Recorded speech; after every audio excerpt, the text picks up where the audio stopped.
So what if I told you that from day one, your baby is having a full-on conversation with you? Not with words, of course, but with this incredibly complex and meaningful language that's all their own. Well, today, we're going to decode that secret language. You know, this isn't just some sweet thought. It is a biological reality. Every single grunt, every gurgle, every cry, it's a message. Your baby is trying to tell you something really important. And that's the big question, isn't it? Because becoming fluent in baby doesn't just make your life easier, it completely transforms your connection with them. All right, let's start with the loudest, most urgent, and let's be honest, often the most stressful form of communication, crying. It's a baby's first and most powerful tool for getting what they need. Now, this is a really crucial reframe. We so often hear crying as just this one single alarm bell for distress, but it's not. It's actually a nuanced system where each cry carries a distinct message, kind of like different words in a sentence. And here's where it gets really practical. A hunger cry that often starts small and builds, like a polite request that's getting more and more urgent.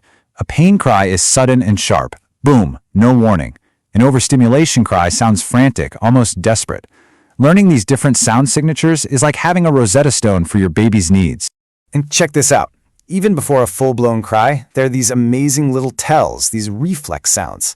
That little neh sound, that's the sucking reflex kicking in, a super clear sign of hunger. That sound, that's their body trying to release trapped air, a sign they probably need a good burp. These are the clues before things escalate to a cry.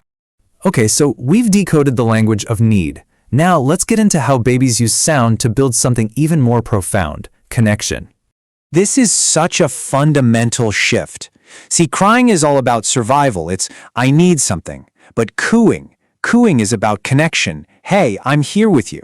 It's the move from communicating a problem to just communicating presence. Cooing is basically your baby's first vocal jam session. They're just discovering their own voice, playing with all the sounds they can make when they feel safe and happy. It's just pure, joyful expression. And here's where the magic happens. When you coo back, when you smile and talk to them, their brain literally lights up. You are building the neural pathways for language, and you're teaching them the most fundamental rule of conversation. When I make a sound, someone I love answers me. Long before they understand a single word, babies are experts in melody. Your tone of voice is a language they understand perfectly. A calm, gentle voice can literally soothe their nervous system. And that high-pitched sing-songy parentese that we all kind of do instinctively, it's not silly at all. It's a scientifically proven way to capture their attention and communicate safety and love.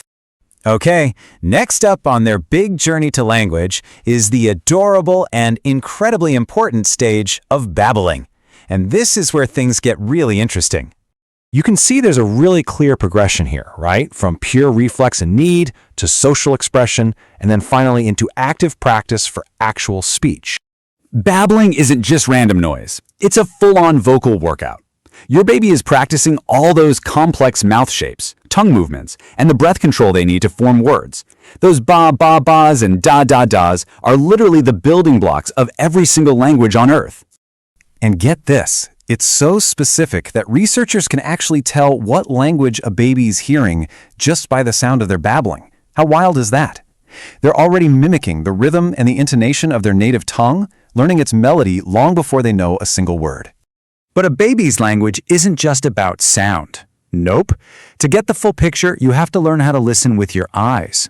Sometimes the most important signal is nothing, silence. A baby who suddenly goes still and quiet in a busy place isn't necessarily calm. They might be completely overwhelmed. Silence can be a coping mechanism, their way of just saying, "This is way too much for me." And of course, their entire body is talking. An arched back can signal discomfort. Pulling their legs in tight often means gas. Tightly clenched fists, that can be a sign of stress or hunger. And those open, relaxed hands, that's the universal sign of a totally content and happy baby. So the bottom line is this. Sound and movement are two halves of the exact same message. You have to watch and listen together to truly understand what your baby is trying to tell you. So let's just put it all together, right? Crying for needs, cooing for connection, babbling for practice, tone for emotion, and their body for everything else in between. It is a complete, multi-layered language that your baby is using with you every single day.